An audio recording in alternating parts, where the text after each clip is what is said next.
Bueno, pues buenos días. Vamos a intentar ser breves porque vamos a hablar de comida y de alimentación y a unas horas que entonces vamos a intentar ser breves.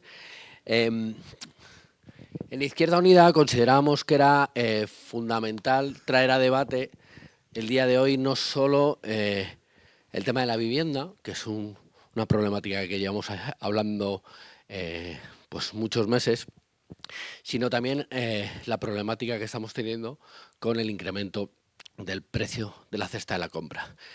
Y lo considerábamos por varias cuestiones que unas se suelen hablar y otras se hablan bastante menos.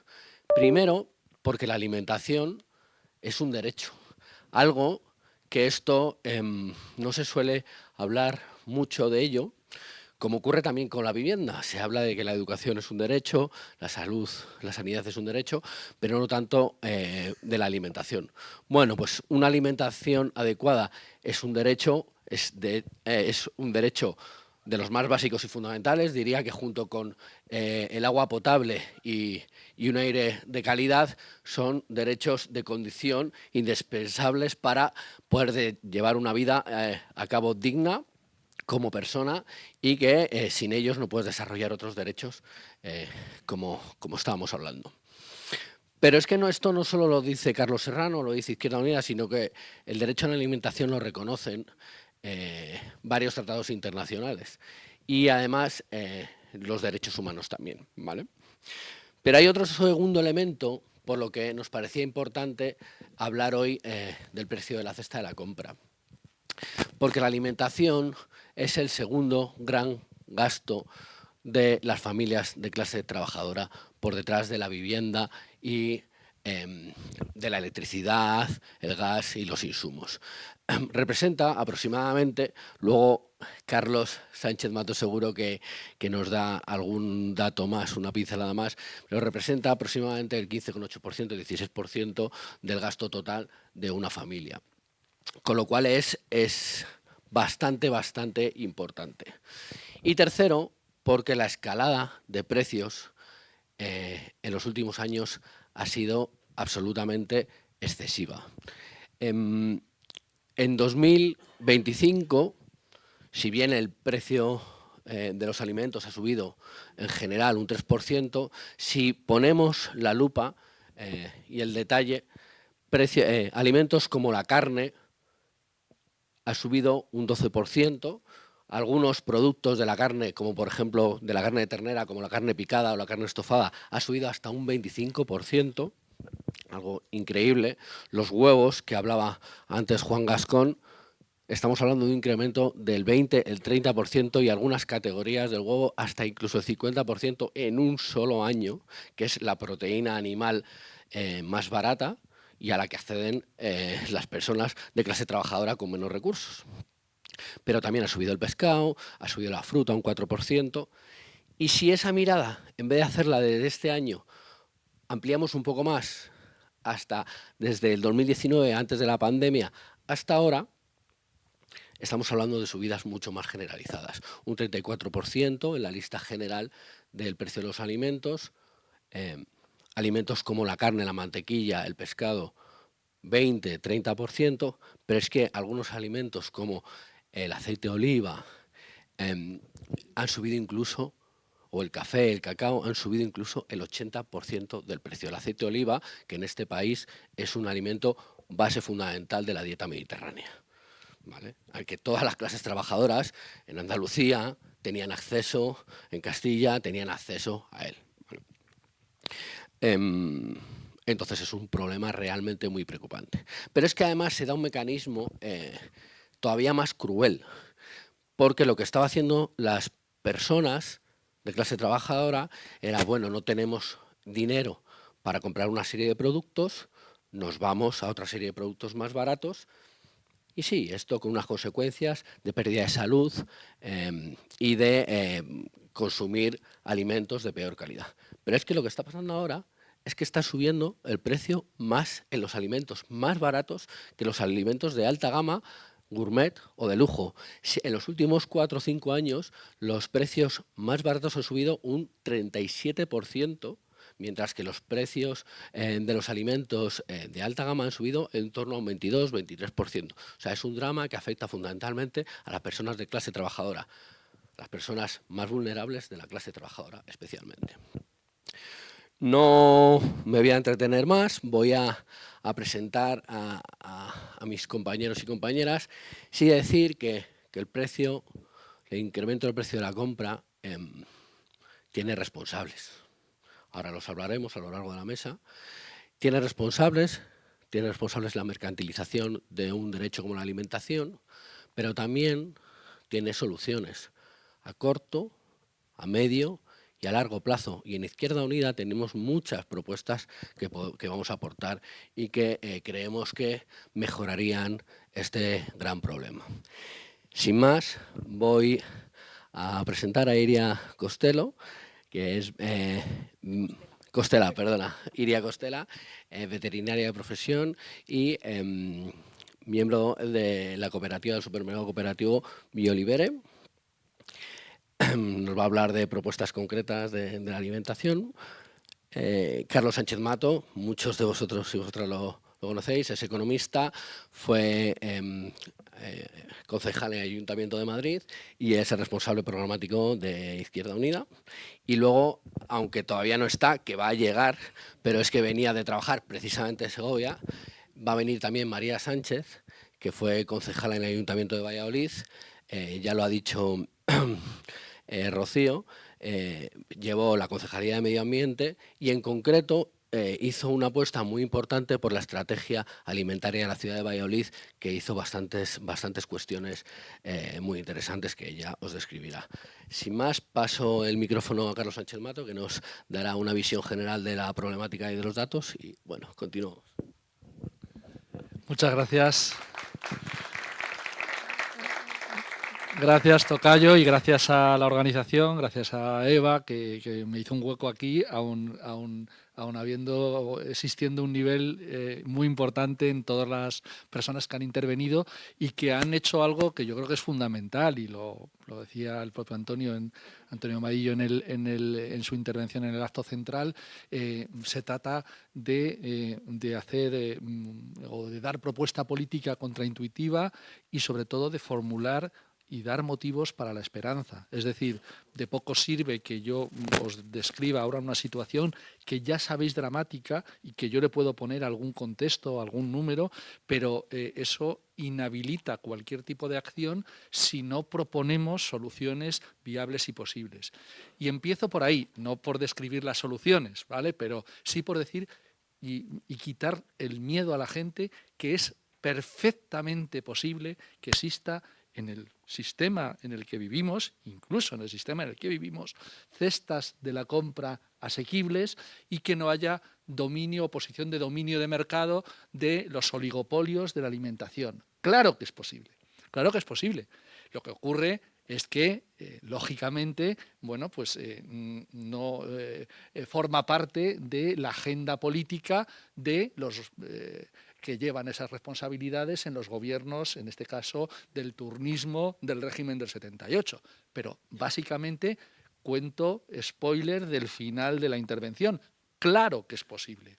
Y cuidado, no es especialmente complicado. Supone intervenir en los mercados. Es decir, eso que se ha convertido, en vez de un derecho, en un motivo de especulación, pues debe cambiarse de manera radical. Y eso son medidas no presupuestarias. Un poco indicaba yo antes en la intervención, y lo contaba también Carolina, eso de que no es que no importe el presupuesto. Por supuesto que importa el presupuesto, pero que eso es condición necesaria, pero no suficiente.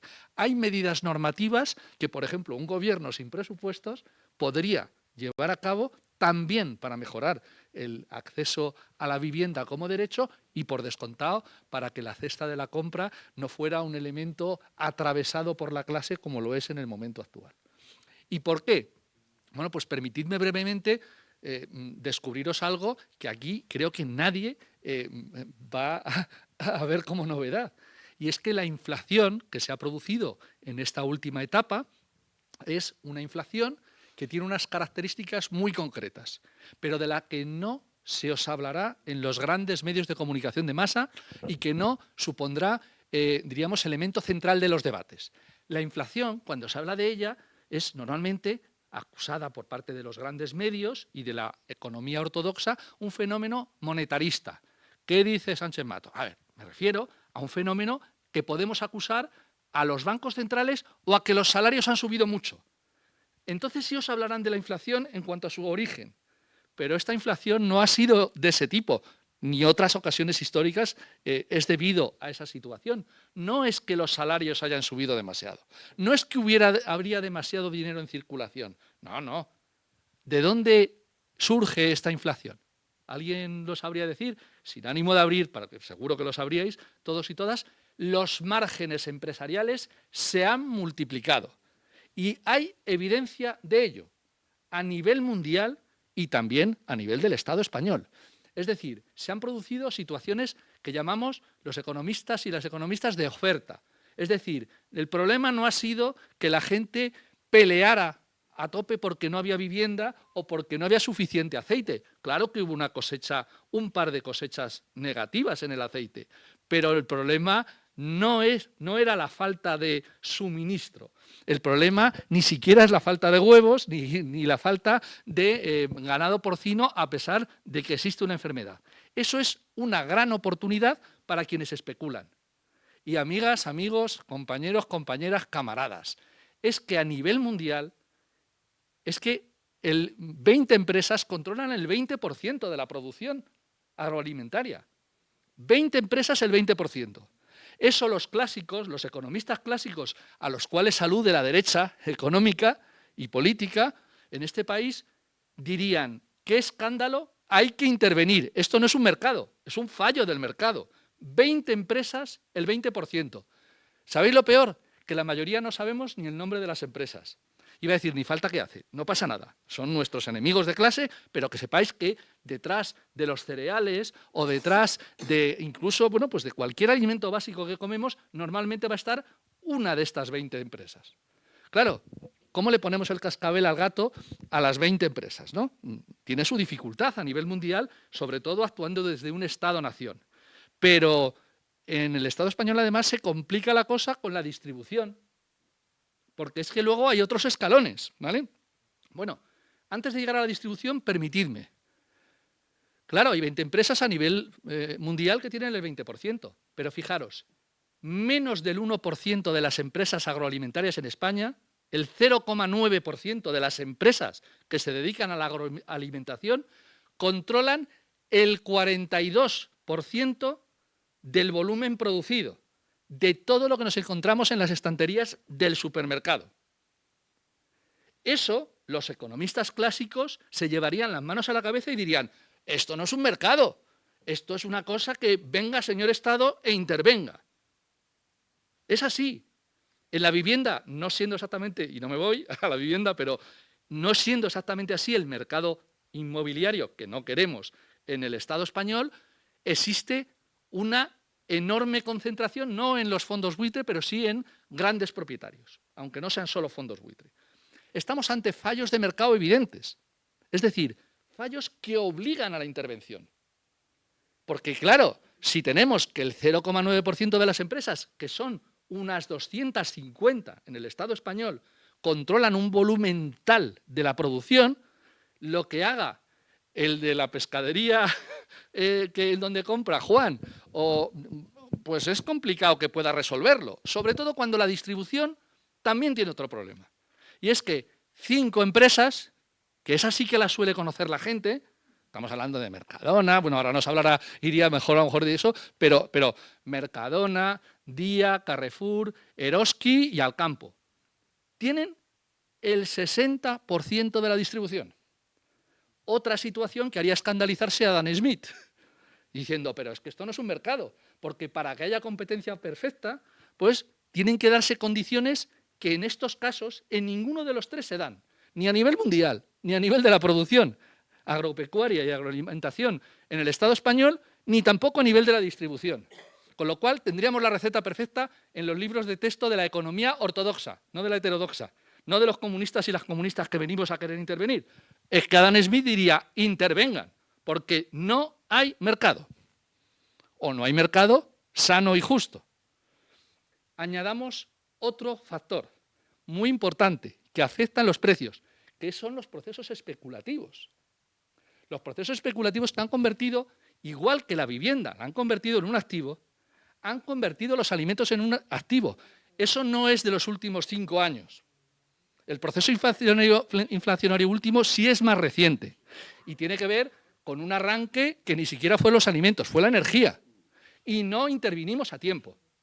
Por supuesto, creo que lo sabéis, desde Izquierda Unida hicimos las propuestas que no era topar solamente el gas natural, la solución ibérica, el mecanismo a 40 euros. No, lo que dijimos era 0 euros y intervenir el mercado, de verdad, pero en favor de la gente. Es decir, imaginaos, si eso se hubiera hecho un año antes, el resultado de la inflación pues seguramente no sería el que tenemos en el momento actual. El PSOE tardó, luego se ha apropiado de la medida, ¿vale?, que era limitada, y eso afectó a muchas cosas, pero también a la cesta de la compra. ¿En qué afecta la financiarización?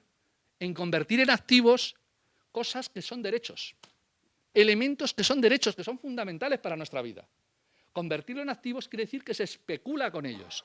Se utilizan futuros, opciones, warrants, elementos que os contarán los criptobro y los aspiracionistas bro a hacer negocio hasta con los alimentos, y desde cualquiera de vuestros teléfonos se puede apostar a comprar 1 millón de toneladas, bueno, vamos a poner un poquito menos, voy a ser un poco menos ambicioso, 100.000 toneladas de cacao, directamente, o de café. Desde luego, si yo hago eso en mi piso de Aluche no me caben, ¿vale?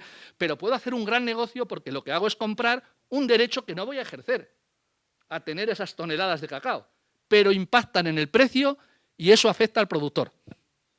Algo que apareció en el mundo capitalista como una especie de seguro, una forma de facilitar al agricultor, agricultora, a la ganadera o el ganadero un precio seguro a término, por si había una sequía, por si pasaba algo, por si ocurría cualquier cosa, ese elemento se convierte en un efecto que lo que hace es impactar en los precios y destrozar la posibilidad del acceso a bienes básicos. ¿Y cómo se interviene en eso? Pues fijaros, habría una forma muy sencilla desde el punto de vista fiscal. Toda especulación con derivados queda prohibida. Esa es la que yo haría.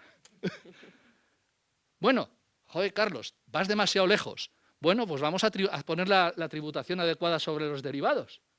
La tributación adecuada sobre los derivados es alguna cosa que se llamaba tasa Tobin. ¿Os acordáis de la tasa Tobin? El propio Tobin ha aborrecido de su tasa, porque la propuso un día y luego, como es más liberal que Aznar, pues lógicamente se le olvidó. Fijaros, podríamos hacer tributar en un impuesto a las transacciones financieras los derivados. Eso quedó excluido en la negociación de la tasa Tobin en España, en vigor, en la legislatura pasada. Quedó excluido, solamente son las acciones y algunas acciones. No entra ni la deuda pública ni los derivados. O sea que ni una cosa ni otra. La especulación se ha adueñado también del mercado alimentario. Y eso tiene un impacto, y en el aceite de oliva se ha visto muy claramente. Había toneladas suficientes en las almazaras para que se hubiera producido una escasez que sí que era real con respecto a la cosecha. Pero no se intervino, porque el control del que tenía el aceite pues generaba unos incentivos perversos a hacer un enorme negocio. ¿Y dónde estaba el Estado? No quiero preguntar dónde estaba Mercasa, no quiero preguntarlo porque es que nos puede salir otra sorpresa, ¿vale? Pero claro que había instrumentos posibles. Es que las reservas pues se pueden gestionar desde el ámbito público pues con el establecimiento, y lo hablaba hace poco con el propio Antonio, con un fondo de estabilización público, que permita no solo controlar subidas de precios, sino también las bajadas, que las bajadas destrozan a los productores pequeños y medianos. Y lo que hay que hacer es evitar esos flujos especulativos. ¿Cómo? Comprando en determinados momentos desde el sector público y vendiendo en determinados momentos. ¿Para qué? Para evitar que el precio de la cesta de la compra se lleve por delante la vida digna de las familias trabajadoras. ¿Es posible? Perfectamente posible. Pero claro, nos enfrentamos a palabras mayores, nos enfrentamos a otros capos. Cuidado, los de la vivienda son para echarles de comer aparte. Pero cuidado con los de la alimentación, porque os decía que a nivel mundial estamos hablando de 20 familias. Bueno, cada empresa tiene más de una familia, lógicamente, en su accionariado. Algunas son de esas de capitalismo popular y cualquiera de vosotros puede tener acciones de Cargill, por ejemplo, que ya digo, nadie sabe qué es, pero os puedo asegurar que si miráis las etiquetas, por eso ir a comprar conmigo es una tortura china, porque miro las etiquetas, ¿no? cuando voy y claro, pues descubro que tengo vetado a la mitad de mi pequeño supermercado de barrio. Pero aún así, lo que digo es que tenemos un problema porque no son solo 20 familias y luego tenemos el propio control a nivel del Estado español de pocas empresas agropecuarias y de la distribución. ¿Hay actuación posible por parte de un gobierno valiente y audaz? Por descontado, pero pasa fundamentalmente por lo normativo. Claro que hay un montón de alimentos que debieran tener precios topados, por arriba y por abajo, que permitieran que no se venda a pérdidas. Sabéis la ley que tanto nos costó pelear para que no se destruyera el tejido productivo agrario, pero también por arriba. Claro, eso supone directamente limitar los beneficios. Y ahí, palabras mayores. Pero que nos digan que no es fácil. Es perfectamente posible. Pero supone plantarnos encima de la mesa diciendo que esto no puede seguir creciendo de la misma manera. Y con esto acabo. Los datos macroeconómicos son ciertos. Es decir, después de las revisiones realizadas, yo os puedo asegurar que la gente que trabajamos ahí escudriñando los datos, el crecimiento del Producto Interior Bruto es real, pero decimos con razón eso de que no se ha notado. ¿Por qué no se ha notado? Pues fijaros, los márgenes empresariales se han comido más de 5 puntos de 5,3 del crecimiento del PIB. Es decir, los excedentes empresariales que se han puesto las botas, ¿vale? Incluso teniendo en cuenta ya ahí esos beneficios netos, las subidas de salarios, las que se han producido, ¿vale? Se han puesto las botas. Los salarios también han crecido en su parte del pastel, ¿eh? No olvidemos que los salarios también han crecido. 4,8 puntos, que está muy bien y hay que felicitarse por ello. Pero cuidado, han subido menos que los beneficios y tiene otro problema la historia. ¿Dónde han ido esos 4,8 puntos? Pues bueno, pues ni siquiera subida de sueldos. Los sueldos ahora han bajado a más trabajadores contratados y trabajadoras contratadas. Es decir, hay más empleo, presumimos de ello. Vale, pero no puede ser que el resultado de la gestión de nuestro gobierno sea que extendemos el empleo, que bien, pero a costa de las subidas salariales, que mal. No puede ser. Y esa es la transacción a la que nos está obligando, diríamos, determinadas decisiones del Partido Socialista.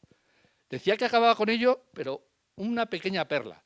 Uno de los daños mayores que se ha producido, por ejemplo, es el tirón positivo que supone el empleo público y los salarios de los empleados y empleadas públicos del resto de la economía, no como clase aparte, ¿vale? Y sin embargo, lo que se ha producido ha sido un racaneo y siempre, la función pública intentando retrasar las subidas salariales y con pérdidas de poder adquisitivo para el funcionariado.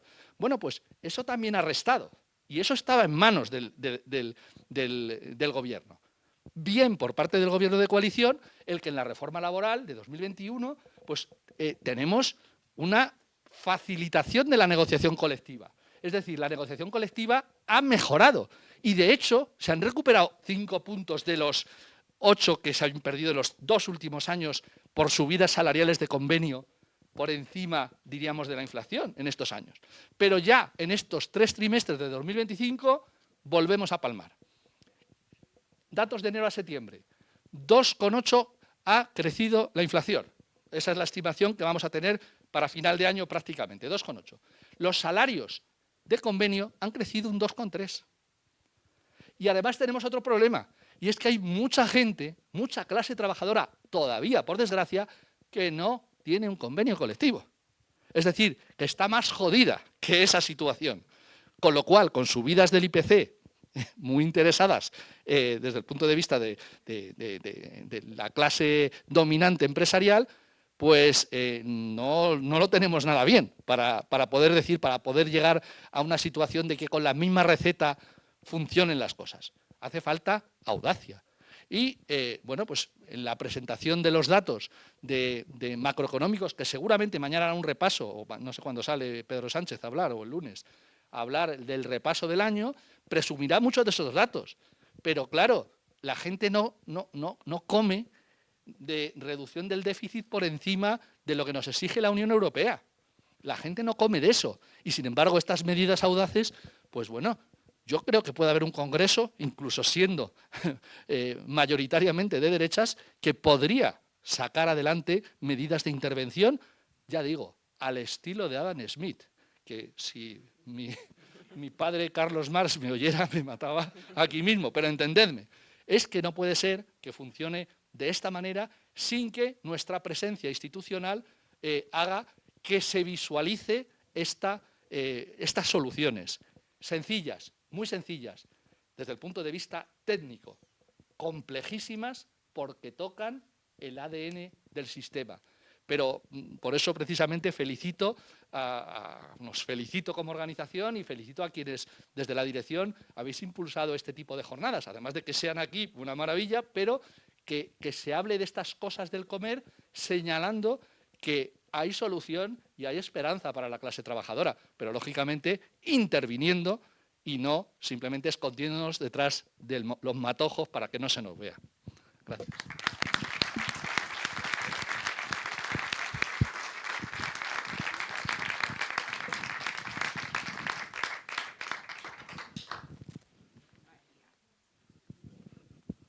Me espero a que venga, que creo que está entrando, ¿no, sí, María?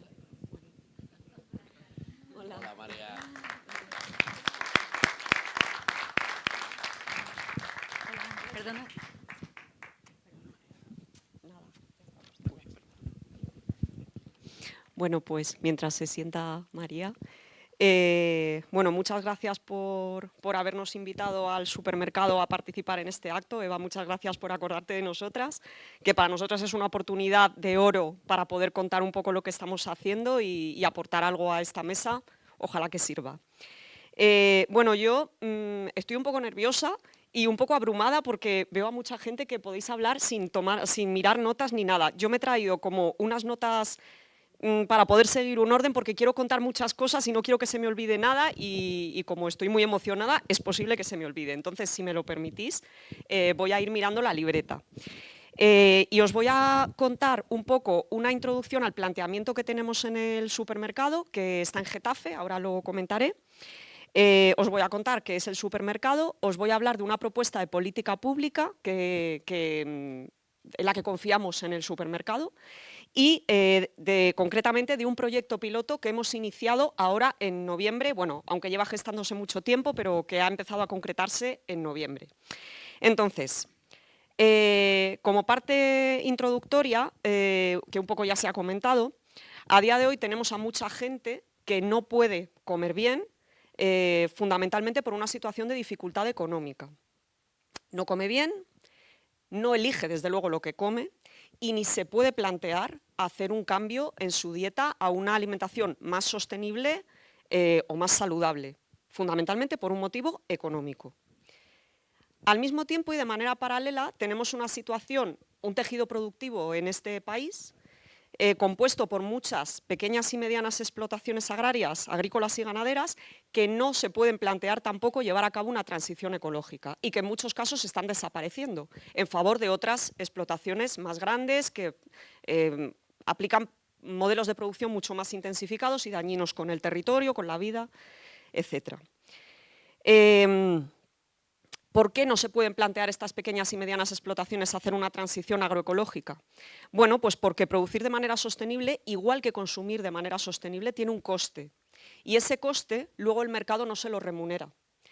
Y aquí también, como un spoiler, se habla a veces del tema este de hacer una cesta básica con una limitación de precios, y muchas veces no nos damos cuenta que ya hay una cesta básica con una limitación de precios. Lo que pasa es que la limitación del precio no la pone el Estado o no la pone digamos, el colectivo, ¿no? La sociedad, sino que la pone fundamentalmente un señor de Valencia. Entonces, ante esta situación, en nuestro supermercado, en nuestro colectivo, en nuestra cooperativa, nos hemos planteado mucho, desde un punto de vista político, si sería posible transformar el gran mercado alimentario desde el consumo, ¿no? Desde una propuesta transformadora que viniera desde los consumidores y las consumidoras, y con el objetivo de que la gente pueda comer bien independientemente de su nivel de renta, y también para favorecer esta transición agroecológica de las pequeñas y medianas explotaciones, que es algo que nos importa. Entonces, nosotros en nuestra pequeña cooperativa pensamos que sí es posible hacer esta transformación, porque si no, ¿de qué íbamos a estar haciendo todas estas cosas? Entonces, os cuento un poco en qué consiste nuestra cooperativa. Biolíbere es un supermercado cooperativo autogestionado por sus socios y sus socias. Es una cooperativa sin ánimo de lucro. Esto es muy importante y me gusta mucho destacarlo. No es que no ganemos dinero con la venta de nuestros productos, que bueno, ganar es un poco un verbo muy grande, ¿no? Pero obtenemos dinero por la venta de nuestros productos, pero lo utilizamos para revertirlos estructuralmente en las condiciones de la cooperativa, pagar los salarios de las 2 personas trabajadoras que hay ahora mismo en el supermercado, intentar reducir los precios lo máximo posible, pagar el alquiler, pagar la luz, pagar a nuestras proveedoras. En eso consiste, ¿no? Tener ánimo de lucro. Nos costó mucho inscribirnos en el registro de cooperativas de la Comunidad de Madrid sin ánimo de lucro, porque hasta hace muy poquito no estaba ni contemplado. Es un proyecto que está ubicado en Getafe, que es uno de los municipios del que se llama Cinturón Rojo de Madrid. Uno de estos municipios, ciudades dormitorio, en la que vive mucha gente, muchos miles de personas, de clase fundamentalmente trabajadora, gente normal. Y como decía, tenemos 2 personas trabajadoras, ahora mismo con sueldo, hasta hace poco una de ellas no podía tener sueldo digno, y actualmente, actualizado a fecha de ayer, somos 237 unidades cooperativas. Cada unidad cooperativa tiene un socio o socia titular y puede tener hasta de 1 a 4 personas asociadas, ¿vale? O sea que somos pequeñas, pero somos dignas. En el supermercado, que se ubica en un local que está situado enfrente de un Carrefour sionista, vendemos alimentación, higiene y cosmética exclusivamente ecológica. Pero el centro de nuestras ventas y de nuestra actividad es la alimentación agroecológica, que para quienes no conozcáis el concepto va más allá de simplemente tener un sello, que si lo conocéis es esta hojita verde que viene regulada por normativa europea, va más allá del sello y tiene en cuenta otras cuestiones como la relación con los productores y productoras que producen esos alimentos, los ciclos de la tierra, la temporalidad de las frutas y hortalizas, etc. Y ese es como un poco el centro de nuestra actividad, en un intento modesto, pero digno, como decía, de hacer soberanía alimentaria en un contexto de mercantilización de la alimentación, que es ciertamente muy complicado, pero en nuestras modestas posibilidades intentamos decidir colectivamente qué queremos comer y cómo queremos que se produzca esa comida. Y al margen de consideraciones individuales, que también las hay, mucha gente se acerca al supermercado por un tema de salud, de ecologismo, etc.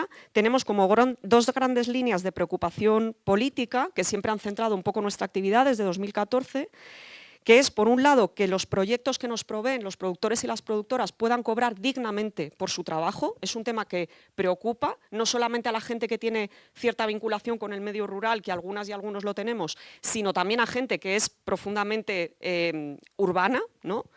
Pero les preocupa esto.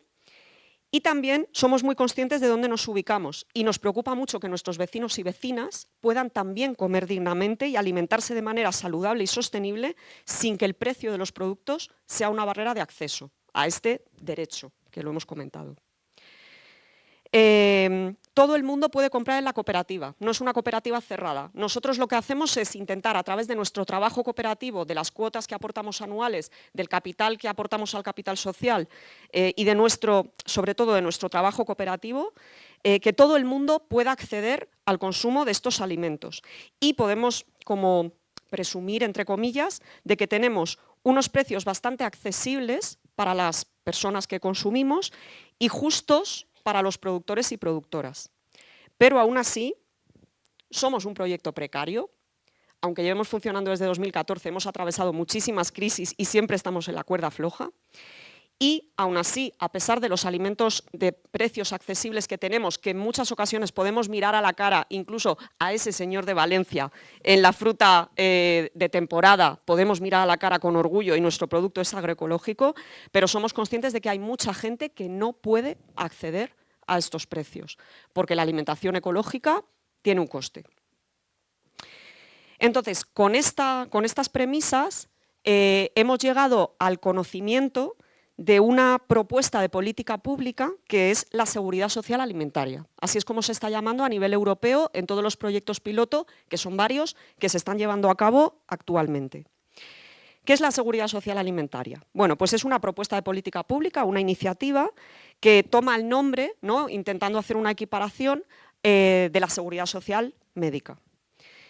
Su objetivo, así sus dos grandes objetivos a grandes rasgos, es transformar los sistemas alimentarios a través de la universalización del acceso a la alimentación agroecológica de toda la sociedad, de cualquier persona, independientemente de su origen, de dónde venga, de su condición, y a la vez que universaliza el acceso a la alimentación, que favorezca la transición agroecológica de todas estas pequeñas y medianas explotaciones que se ven atrapadas en este mercado, ¿no?, que actualmente tenemos agroalimentario.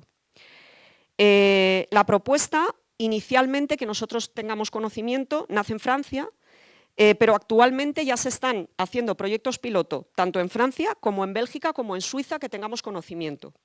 Más de 50. Tenemos ahora mismo conocimiento de que se están haciendo en pequeñas iniciativas del estilo como la nuestra. Esta política pública, esta propuesta de política pública se basa en 3 pilares: la universalidad, la organización democrática y la financiación pública. La universalidad desde el punto de vista de que, como decía anteriormente, todo el mundo tiene acceso, independientemente de su nivel de renta. También las personas de renta alta, pero muy especialmente dirigido a las personas que tienen dificultades económicas para acceder a una alimentación adecuada. Además, la universalidad también, además del tema de que todo el mundo tiene acceso, también es como una estrategia de aceptación, ¿no? Cuando una política es universal, es mucho más fácil que la sociedad como que la abracemos, y sobre todo tiene un objetivo muy claro, que es la desestigmatización. No más colas del hambre, no más señalamiento de las personas que para su mala suerte tienen que verse en una situación de vulnerabilidad económica y de tener que alimentarse mal, y un poco tenemos como la idea esa de que el tema del estigma tiene que desaparecer con la alimentación. Además de la universalidad, como decía, está el tema de la organización democrática, que pretende articularse esta política pública a través de la participación ciudadana, y también con eso se pretende una reapropiación del derecho a la alimentación, porque, como decías, el derecho a la alimentación adecuada es un derecho reconocido, ¿no?, como un derecho humano, pero es que, o sea, si de la vivienda ya ha costado empezar a hablar de vivienda como un tema de derecho, de alimentación es que no lo comentamos, no lo hablamos. Y entonces la organización democrática también pretende como que las personas nos podamos reapropiar de este derecho. Y luego la cuestión de la financiación pública, con pues similar a otras políticas públicas, con un ánimo de redistribución y bueno, de eso podrías hablar tú más que yo, porque yo soy veterinaria y de temas económicos, pero bueno, cotizaciones al modo de las que financian la seguridad social médica, la educación pública u otras políticas. Y la forma concreta de articular esta política sería la siguiente: a través de una asignación mensual fija y no acumulable que recibiríamos todas las personas por el hecho de ser persona. Con fija y no acumulable se refiere a que existe una cuantía que va a una persona, si esa persona la gasta en ese mes, estupendo, y si no la gasta, no se acumula. Para el mes siguiente vuelve a estar esa cuantía de inicio y lo que no se gasta, pues, a las arcas públicas. Esa cuantía se podría gastar en una red de establecimientos y proveedores de alimentos que cumplieran necesariamente con criterios de agroecología y justicia social. Es decir, la cadena alimentaria no es solamente el productor o productora de alimentos, es enorme, ¿no? Los trabajadores y trabajadoras que trabajan en las explotaciones, que trabajan en las tiendas que proveen de esos alimentos, transformación de alimentos, hay una cadena gigante. Con esta idea de esta política pública, en Biolibere nos hemos lanzado a hacer un proyecto piloto súper modesto que llevamos aproximadamente 3 años diseñando. Al principio intentamos que fuera con financiación pública del ayuntamiento, de momento no ha sido posible, y actualmente nos ha concedido un montante pequeño, pero que vamos a estirar todo lo posible, una fundación que se llama Daniel y Nina Carasso, que se dedica a financiar proyectos fundamentalmente de arte y de dietas sostenibles, ¿no? de transición de modelos agroalimentarios. Una de las primeras cosas que hemos hecho en el proyecto, que actualmente está iniciándose, el primer mes, digamos, formal de proyecto ha sido el mes de noviembre, pero una de las cuestiones que llevamos trabajando desde antes del verano es la creación de un órgano de gobernanza. ¿Para qué? Pues para poder implicar a la sociedad civil de Getafe, y no solamente a la sociedad civil de Getafe, sino a algunos proyectos proveedores del supermercado en el diseño y en la toma de decisiones de algunas cuestiones que tienen que ver con el proyecto. En este órgano de gobernanza actualmente están participando 2 AMPAs de 2 colegios públicos de Getafe, una entidad, no voy a decir el nombre de las entidades porque los iba a decir, pero como no les he pedido permiso, pues os voy a decir como el perfil de las entidades, que algunas son súper conocidas. Una entidad que se dedica a atención de personas y familias y colectivos en situación de vulnerabilidad económica. Otra asociación de Getafe que se dedica a la atención de mujeres víctimas de trata, explotación sexual y en situación de prostitución. Otra que se dedica a la atención a la infancia, a la juventud, personas con diversidad funcional y trastorno del espectro autista. Y luego tenemos 3 proyectos productores de alimentos. Uno que es productor de fruta en Extremadura, es una cooperativa muy conocida. Otra que es una productora de una explotación familiar ganadera que produce quesos en Zamora, y una panadera, que es ella sola, que produce pan en Getafe, en nuestro municipio. Luego, el Ayuntamiento de Getafe se ha incorporado al órgano de gobernanza como observador, con voz pero sin voto, que a nosotros nos hace mucha ilusión porque es una forma también como de implicar a la institución. Y este órgano de gobernanza pequeñito, se ha conformado después de un intento de contacto, bueno, y de hecho contacto y varias reuniones, etcétera, con más de 30 asociaciones de Getafe. Y nos habremos dejado alguna por el camino. Pero bueno, al final las entidades y asociaciones también militan, igual que nosotros, y algunas han tenido que declinar pues simplemente porque no podían asumirlo. Entonces, el proyecto piloto está consistiendo en que estamos actualmente en un proceso de selección que se va a validar este martes, que viene con el órgano de gobernanza, de 30 personas, lo más representativas posibles de la sociedad getafense. En cuestiones de renta, tenemos a gente de renta un poquito más alta, poca, en representación un poco de la sociedad, pero sobre todo tenemos un grueso de personas de clases trabajadoras, incluso de personas en situación de pobreza. También hemos atendido a cuestiones de género, de origen, nacionalidad, etcétera, porque la pobreza en este país y en el mundo tiene un perfil y eso nos hemos hecho cargo a la hora de hacer esta selección, que ha sido a través de sorteo, después de un proceso de presentación de candidaturas en el que han participado cerca de 400 personas. Y a estas personas les vamos a hacer una asignación mensual que se va a transformar en un crédito que tienen en nuestra cooperativa de 100 euros por persona y mes. No acumulable, igual. Una unidad de convivencia que tenga 4 personas tendrá 400 euros al mes y una persona que viva sola tendrá 100 euros al mes. No acumulables y que van a poder gastar entre los meses de febrero a noviembre de 2026 con el objetivo de, al final del proyecto, poder hacer una evaluación. Estas personas que se incorporan al proyecto se incorporan a la cooperativa como si fueran socias de derecho como nosotras, o sea, como las personas que estamos implicadas, pero no tienen ningún tipo de obligación. Tienen la posibilidad de participar en la vida del súper exactamente como el resto de nosotras, pero no es una obligación. Quien quiera participará y quien no quiera vendrá, hará su compra y se irá. Y está bien que así sea, porque queremos evaluar cómo cambia la vida de esas personas el poder tener esta asignación durante esos meses que va a durar el proyecto. Vamos a intentar estudiar desde un punto de vista cuantitativo y agregado cómo varía la cesta de la compra, qué tipo de alimentos se compran más en los primeros meses del proyecto y si varía esa compra, esa adquisición, pues hacia más frescos o hacia otro tipo de productos. Vamos a intentar también evaluar cualitativamente cuáles son sus hábitos de consumo al principio del proyecto y si varían o no al final del proyecto, pero también vamos a intentar evaluar cuál es su interés, ¿no? Si cambian la percepción que tienen respecto al cooperativismo, a la agroecología, al derecho a la alimentación, si hay un cambio en la percepción de estas personas respecto a lo que se entiende como tener un derecho a una alimentación adecuada, y también vamos a evaluar cómo cambia en nosotros, nosotras, nosotres como cooperativa. Si nuestro proyecto se fortalece, si las proveedoras, por eso también hemos invitado a las proveedoras a que se metan en el órgano de gobernanza, detectan cambios respecto a cómo varían sus pedidos o cualquier otra cuestión.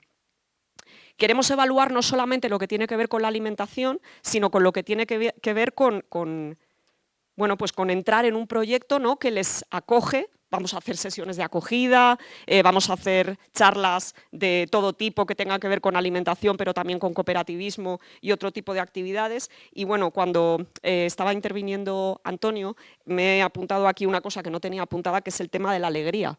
Porque nuestro proyecto es un proyecto, me refiero a Biolibre, profundamente alegre, en el sentido de que siempre en las charlas que hacemos informativas, que hacemos una charla cada mes o mes y medio para que la gente del barrio y del municipio y de los barrios colindantes pueda venir a conocerlo, hablamos de que no queremos ser una tienda de alimentación, que la gente puede venir y solamente alimentarse, pero en general la gente va, hace la compra, habla con las vecinas, comenta cosas, se hacen charlas de temas de nutrición, pero también se hacen charlas de temas de soberanía energética.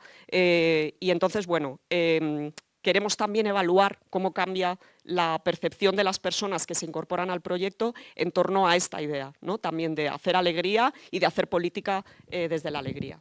Y esto es un poco lo que quería contaros y nada, espero que os haya interesado.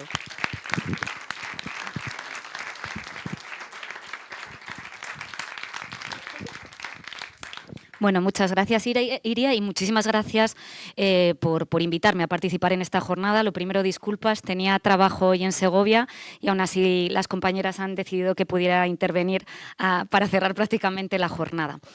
Bueno, yo voy a contar la experiencia que tuvimos desde el Gobierno municipal, la estrategia alimentaria de Valladolid que pusimos en marcha, debido a que considerábamos que las políticas locales, las políticas de los ayuntamientos, también tenían mucho que decir sobre las políticas alimentarias. Es algo que no se había trabajado prácticamente anteriormente, debido a que los gobiernos anteriores del Partido Popular veían como algo ajeno este tipo de políticas al municipio, ya que decían que la competencia era autonómica o estatal y, por tanto, que se lavaban las manos respecto a estos temas.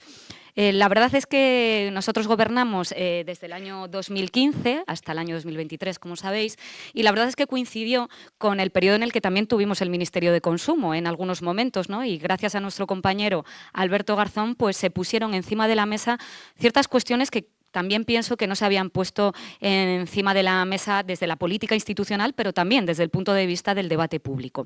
Y me refiero a que, por ejemplo, yo creo que sí que había un consenso social en que es bueno comer menos carne roja a la semana o que es bueno consumir productos de cercanía, pero ¿qué pasaba? Que esto, dicho por otras personas y por expertos, no levantaba ampollas en nadie, pero evidentemente cuando lo decía Alberto era algo que parecía sentar mal a mucha gente y hubo mucho debate, como sabéis, público sobre este tema. Yo creo, y mi reflexión siempre ha sido sobre este tema, que esas políticas iban más allá de la salud y hacían hincapié en los efectos tanto ambientales como sociales que tiene cómo comemos y cómo consumimos y cómo producimos. Y por eso levantaba tantas ampollas entre ciertos sectores. Como decía, la experiencia que vengo a contar es la de la estrategia alimentaria y teníamos un objetivo cuando entramos a gobernar. El objetivo principal en esta materia era promover un modelo de alimentación de la ciudad más sostenible y también más justo y más sano. Por tanto, nosotros lo que empezamos a hacer es, como digo, esa estrategia alimentaria que lo primero sabíamos que no podíamos caminar solas y por eso me ha gustado tanto la intervención de Iria, porque había mucha gente ya en Valladolid trabajando, a pesar de los gobiernos de derechas, en estas materias y, por tanto, lo primero que hicimos fue reunirnos con esas personas, tanto para hacer el programa electoral, evidentemente, pero también para empezar hacer un cambio en el modelo tanto productivo como de consumo. Cuando hicimos esto, la verdad es que contábamos ya, por ejemplo, con muchos grupos de consumo en Valladolid que funcionaban de manera autónoma y que la gente pues, compra su cesta en verduras, en frutas, etcétera, a productores locales, algo que era totalmente autogestionado, y queríamos contar con esa experiencia desde el ayuntamiento. Por otro lado, también había ya huertos urbanos, que algunos sí que habían sido puestos en marcha por el Partido Popular, sobre todo para personas jubiladas en 4 puntos de la ciudad, pero también había huertos autogestionados por algunas asociaciones y entidades vecinales. Estoy diciendo que había tierras en los barrios que esas asociaciones ocuparon y empezaron a cultivar. Esto, que el Partido Popular lo veía muy mal y estaba todo el rato diciendo que les iba a echar, cuando llegamos nosotros, llegamos a acuerdos con esas asociaciones y entidades para hacer convenios de colaboración y que siguieran haciendo la buena labor que hacían desde el punto de vista alimentario, pero también desde el punto de vista participativo y social. Y también queríamos contar con ese movimiento incipiente que había de productores locales de Valladolid y entorno, de muchos municipios del entorno, que si bien estaban tan ocupados, y lo decía muy bien Iria, en vivir dignamente, que no tenían momentos para hacer una asociación, para intentar organizarse y luchar, por así decirlo, por sus derechos y poder implantarse en nuestro propio territorio. A partir de ahí, de esos contactos, hicimos la Asociación Valladolid, que luego os comentaré, que yo creo que fue una iniciativa porque a día de hoy sigue siendo un motor importante de producción en Valladolid. Cuando, como digo, nos juntamos para hacer una alianza por la soberanía alimentaria, y aquí voy a hacer un comentario, me acuerdo que cuando lo llevamos al Pleno, Manolo y Alberto se acordarán que el Partido Popular, el anterior concejal de Medio Ambiente, decía soberanía alimentaria, eso es expropiar tierras, y fue algo totalmente alucinante cómo tomaban incluso como un ataque algo tan claro como la soberanía alimentaria, y que es algo que yo creo que todo el mundo con 2 dedos de frente tendría que estar de acuerdo. Yo le decía a Jesús Enríquez entonces, es que no defiendes lo tuyo, mucho decís que todo está fenomenal, pero es que estás defendiendo antes al dueño de Mercadona que a los productores que tienes en Valladolid, que son trabajadores y trabajadoras, que son pequeño comercio, que son gente que está intentando salir para adelante. Una vez llevado a cabo en el Pleno, y evidentemente que salió adelante esa alianza de soberanía alimentaria, creamos un grupo de trabajo con 3 ejes. Ayuntamiento por un lado, por otro lado, la Universidad de Valladolid, y os comentaré ahora que fue una labor importantísima la que hicieron, y por otro lado, también teníamos distintas entidades y la Fundación Entre Tantos, muy apoyada por Nina Carasso, que también ha hecho referencia a la compañera anteriormente. Hicimos esa alianza y lo primero que teníamos para echar a andar, yo creo que cuando llegas a un gobierno lo primero que tenéis que hacer son diagnósticos, porque como esto no se había mirado nunca, pues lo que hicimos es que la universidad, precisamente, el Departamento de Economía, hiciera, por así decirlo, un metabolismo urbano de cómo comíamos en Valladolid, cómo producíamos en Valladolid. Y os voy a dar algunos datos que, evidentemente, aunque sospechábamos que iban a ser malos, pues pusieron negro sobre blanco encima de la mesa de qué situación más difícil teníamos por delante para intentar revertirla. Estamos hablando que, por ejemplo, en 2016, las compras por habitante perdón, en la ciudad de Valladolid, por así decirlo, la cesta de la compra en un año por habitante eran 672 kilos al año. El 35% del desperdicio alimentario que se producía en productos frescos eran productos en perfecto estado, que esto evidentemente es aterrador. Por otro lado, que los alimentos frescos había un decreciente consumo, o sea, cada vez más los productos preparados estaban ganando la batalla a los productos frescos. Estábamos diciendo que ya en el año 2016 más de la mitad del producto que se consumía en Valladolid era preparado. Por otro lado, también que de ese producto fresco el 20% provenía de otros países. Y por otro lado también, por dar otro dato, es que en 2011 el 40% de las personas encuestadas estaban hablando de que reconocían que hacían buena parte de su compra, de su compra diaria o semanal en comercios tradicionales, y en el año 2016 había habido una bajada del 15%. Es decir, esa competencia, por así decirlo, desleal de los grandes supermercados al comercio tradicional estaba claro con este estudio que se corroboraba. A partir de ahí y de ese diagnóstico generamos esa estrategia alimentaria, también muy parecido a lo que se ha comentado anteriormente, con un grupo motor integrado por distintas entidades, asociaciones, la Fundación Entre Tantos, distintos productores locales, por supuesto el Ayuntamiento y también asociaciones y entidades vecinales que estaban implicadas en el proceso. También quiero decir que Mercaoliz, que era también algo que gestionábamos desde la Concejalía de Medio Ambiente, también entró y el gerente, la verdad es que aportó muchísimo en todo este proceso, ¿no? Porque es el gran merca de Valladolid, donde evidentemente todos los días sale producto para abastecer nuestras tiendas. En primer lugar, en los primeros años pusimos en marcha, por así decirlo, 7 acciones, muchas más, pero yo, evidentemente, como el tiempo es limitado, voy a relatar. Primero, crear esa asociación Vallaecolid de productores locales. Necesitan un apoyo, un impulso, una cobertura. Luego, evidentemente, se han autogestionado ellos, pero necesitaban un poco de apoyo institucional para hacer los estatutos, un poco de dinero para hacer algunas cuestiones y ya se echó a andar. Luego, a partir de esa creación de la asociación, ya pudimos poner en marcha en 2018 el ecomercado. Un ecomercado que se pone en una plaza central de Valladolid, en la Plaza de España, una vez al mes, con objetivo de crecer cuando ellos mismos tuvieran más cancha y pudieran llevarlo a cabo.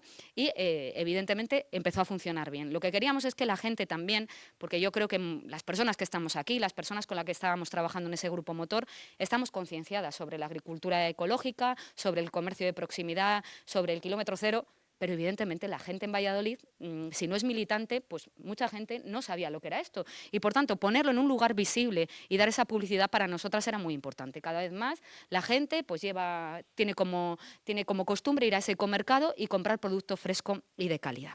Por otro lado, pusimos en marcha paralelamente en Mercaoliz un centro de acopio, es decir, el excedente que no se vendía en los mercados se llevaba a Mercaoliz por parte de estos productores locales para tenerlo allí, poderlo dar salida y, sobre todo, un obrador, que eso sí que fue el gran salto. Es decir, no solo vender tomates y puerros, sino también que pudieran hacer y poner en marcha, pues por ejemplo, hacer tomate frito y envasarlo con la marca Vallaecolid, y todo eso se ha ido elaborando en los últimos años. Es algo que a mí ahora, después de haber estado en el gobierno, me hace especial ilusión, ir a algún sitio y poder comprar o el tomate frito de Vallaecolid o el puerro que está en botes, etcétera. Yo creo que eso sí que fue un gran salto para dar salida precisamente a ese excedente, ¿no? Porque por un lado se les apoyaba, por otro lado podían vender, pero por otro lado, evidentemente, no queríamos que se desperdiciara lo que no podían vender. Luego, otra iniciativa importante, que lo hablaba con el compañero a la hora cuando me llamó para participar en esta jornada, es cómo dimos el salto para que, por así decirlo, sensibilizar a la población y que nuestros niños y niñas comieran mejor. Lo teníamos en la mano, la competencia, las escuelas infantiles municipales. Empezamos con un proyecto piloto en el año 2020 para que cada escuela infantil le llegara semanalmente la cesta de verduras y compra fresca de estos productores locales desde el obrador de Mercaoliz.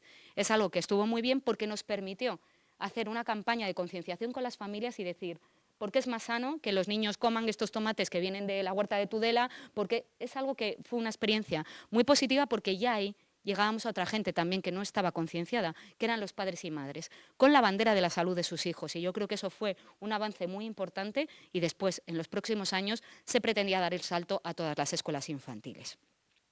Por otro lado, la educación y la sensibilización que os decía fue también fundamental. De hecho, en el primer encuentro, después de que generáramos ese grupo motor, tuviéramos la estrategia alimentaria, hiciéramos el diagnóstico, hicimos un primer encuentro que vinieron más de 90 personas.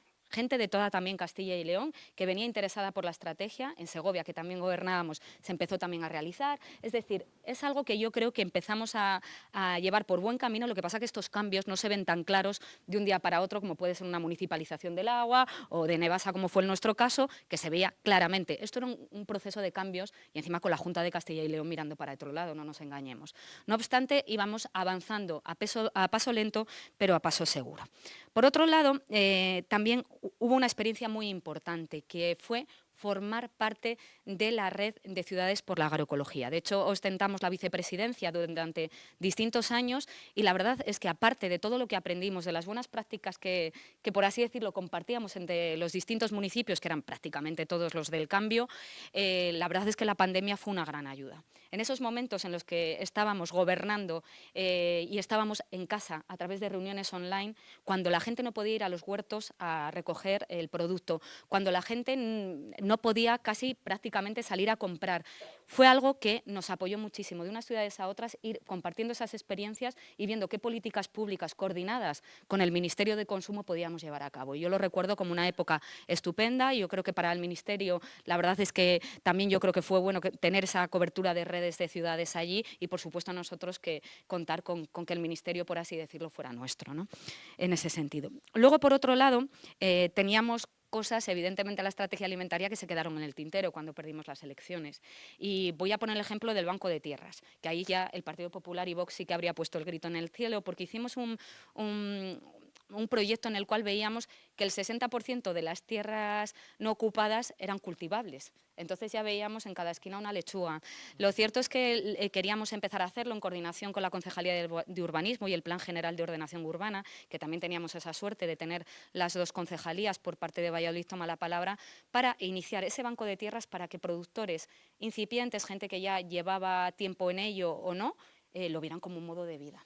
Es decir, ceder esas tierras para que se pudiera haber llevado a cabo ese tipo de agroecología y también después, evidentemente, integrarlos en Valla Ecoliz. Eso no nos dio tiempo a hacerlos, como os digo. Y por otro lado, para finalizar, porque lo mismo se quiere dar palabras ahora, no lo sé, creo que es importante, y lo he dicho en varias ocasiones cuando hemos hablado de las políticas públicas que nos ha dado tiempo a hacer, en nuestro caso, en 8 años de gobierno, que lo importante es que hagamos políticas inevitables. Hablamos con las municipalizaciones, que era un caballo de batalla para el Partido Popular y Vox, y después de unos años de gobierno estamos viendo cómo no han privatizado ni el agua ni la funeraria municipal. Pero con esto ha ocurrido lo mismo. ¿Qué ocurre con este tipo de cosas? Que necesitan tanto impulso, tanto presupuesto, que lo que hacen es dejarlo morir. Pero el ecomercado está ahí, los productores están acostumbrados a autogestionarse y tiran para adelante, el obrador está ahí y siguen envasando sus productos y elaborando productos y, por tanto, yo creo que algo queda. Es cierto que se avanzará más lento, pero yo creo que hay que confiar, como siempre hemos hecho desde nuestra organización, desde Izquierda Unida, en la capacidad de autoorganización que tiene la población en el día a día y, por supuesto, los profesionales en este sector. Así que, dicho esto, muchas gracias, como digo, por contar conmigo.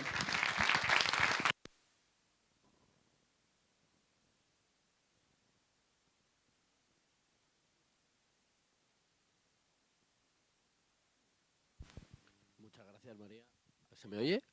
Sí, vale.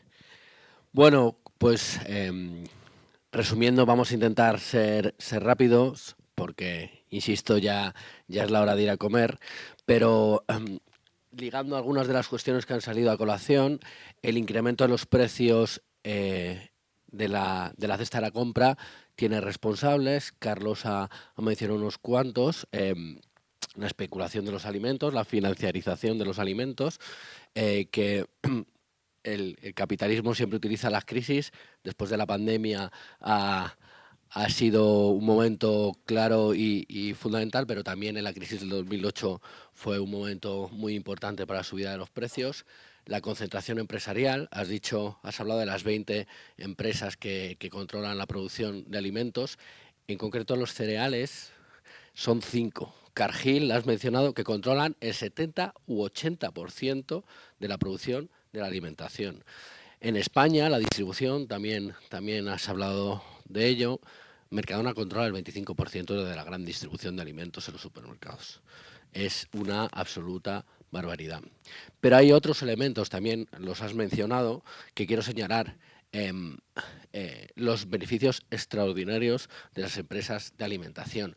Va íntimamente ligado, en el informe que te he dejado antes, Carlos, lo señala muy bien, cómo el incremento de los grandes beneficios de las empresas de la alimentación de este oligopolio van ligados al aumento de los precios. Es año tras año suben los beneficios de las grandes empresas, suben los precios de la alimentación de los elementos más básicos.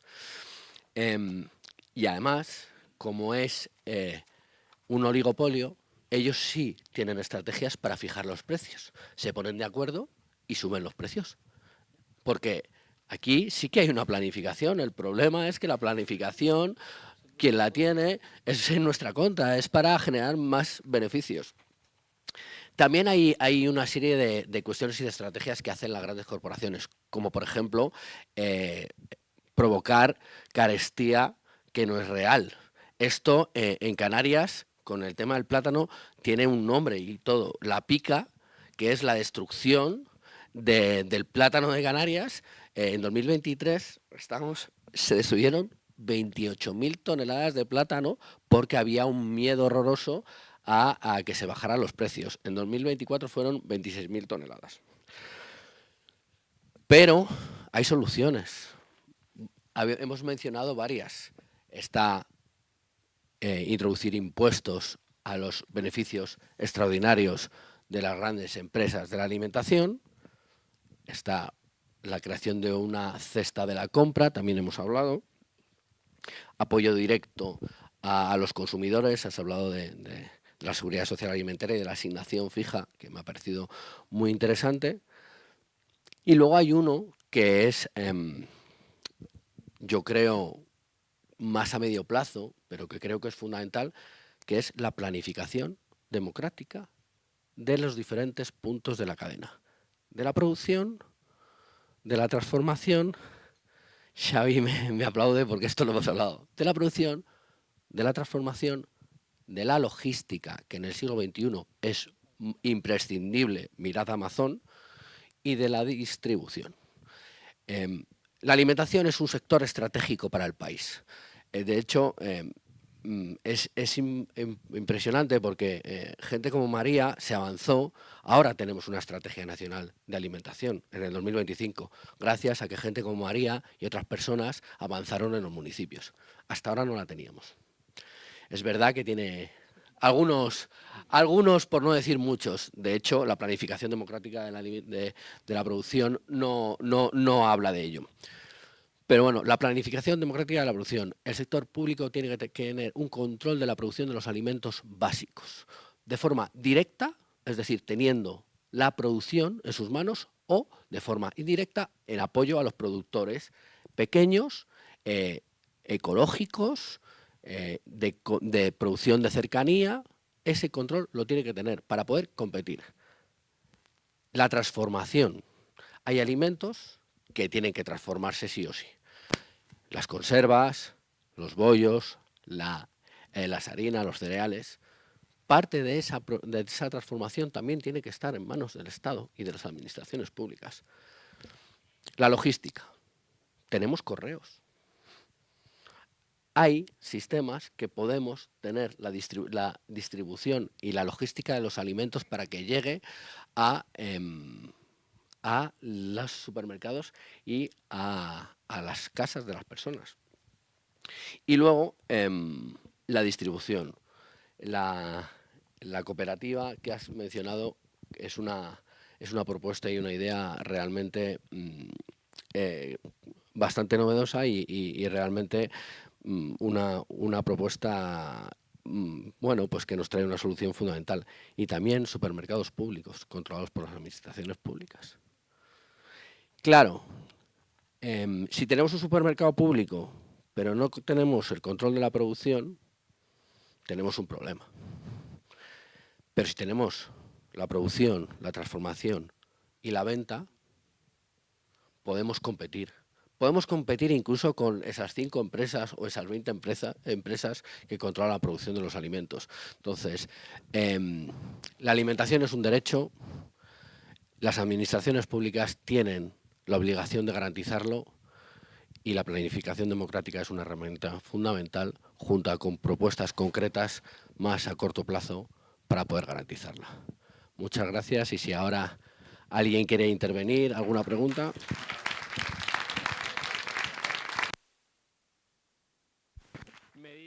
Me dicen que nos vamos a comer, que hemos hablado de la alimentación y que se acabó. Que la planificación democrática también está en la hora de comer.